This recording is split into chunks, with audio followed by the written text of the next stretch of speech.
말씀의 실제 우리 함께 보도록 하겠습니다. 28일자 주일 말씀의 실제입니다. 오늘 제목은 영원히 열매 맺고 축복받았습니다 라는 제목입니다. Ever fruitful, ever blessed 그랬습니다. 그러니까 영원히 열매 맺게 되었고 영원한 축복을 받았습니다. 우리는 그리스도인으로 영원하게 열매 맺게 돼 있고 그리고 영원하게 축복받았습니다. 이것은 변하는 것이 아닙니다. 그리고 이것이 우리가 과거에 어떤 것을 경험했든지 상관없이 또 지금 어떤 상황을 통과하든지 상관없이 이것이 바로 우리가 서야 될 땅이고 이것이 바로 우리가 사는 삶입니다. 영원히 열매 맺고 영원히 축복받았습니다. 누가복음 8장 14절 같이 읽겠습니다.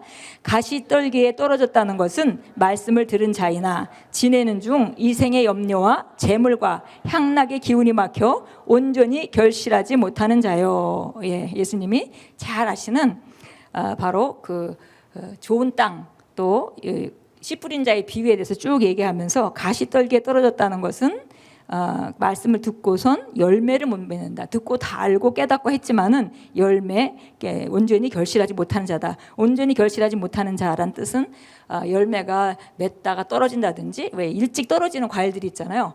풍성하게 정말 완숙되지 못하고 그 떨어지는 열매 그렇게 될 수밖에 없다 이렇게 얘기했습니다. 같이 읽겠습니다. 오늘의 본문 9절에 나오는 온전함이라는 단어는 헬라어 텔레스포레오에서 탄생되었습니다. 이 단어는 합성어이며 성경에서는 위의 9절에만 등장합니다.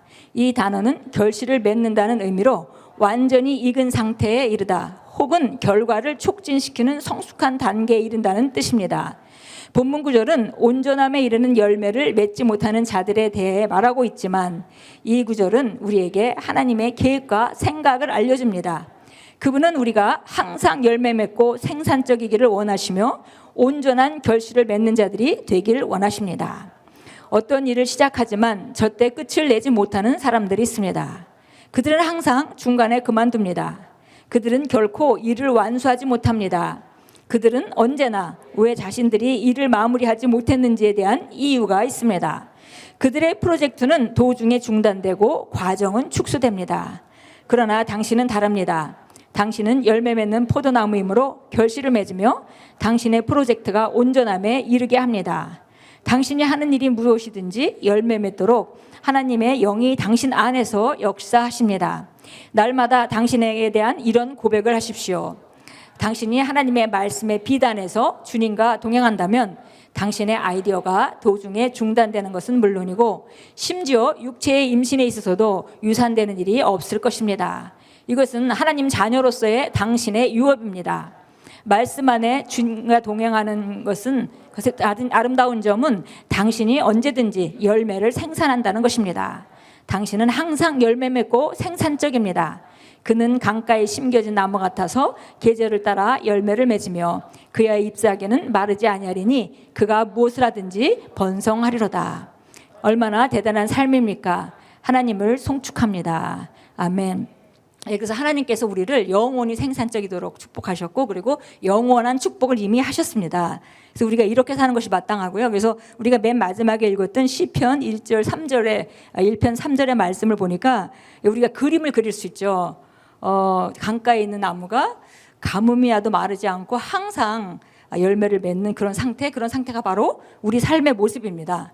이것이 하나님께서 우리에게 계획하신 삶이고 그러나 그 앞에 전제 조건이 있죠. 그것은 바로 우리가 세상식의 방식으로 사는 것이 아니라 하나님 방식으로 악한 자의 꾀를 쫓지 아니하고 오만한 자를 자리에 앉지 않고 또 그 세상식의 그런 그 방법이나 이런 것에 따르지 않고 그리고 하나님의 말씀을 묵상하면서 하나님의 말씀의 비단에서 주님과 동행한다면 그러면 우리는 항상 이렇게 그 시절을 따라 그 과일을 맺는 그런 풍성한 나무, 우리가 상상하는 그런 나무, 열매가 주렁주렁 그런 맺히는 나무, 그런 나무 같은 삶이 되도록 하나님께서 이미 하셨다고 말씀합니다. 그러니까 우리로서는 우리가 어떤 삶을 살아야 되는지 마땅하고 마땅한 그림을 그리고 그리고 지금 우리가 삶에 만일 그렇지 못한 부분이 있다면은 이것이 마땅하지 않다라고 우리가 결론을 내려야 되고요. 그러면 하나님의 말씀으로 돌아가서 그 말씀에서 말하고 있는 바, 내 이 분야에 말하고 있는 바는 무엇인지 다시 한번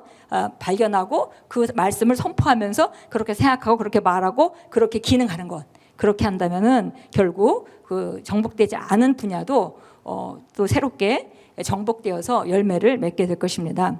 예, 빌립보서 1장 6절은 이렇게 말합니다. 너희 안에서 선한 일을 시작하신 분께서 그리스도 예수의 날까지 그 일을 이루실 것, 바로 이것을 나는 확신하노라.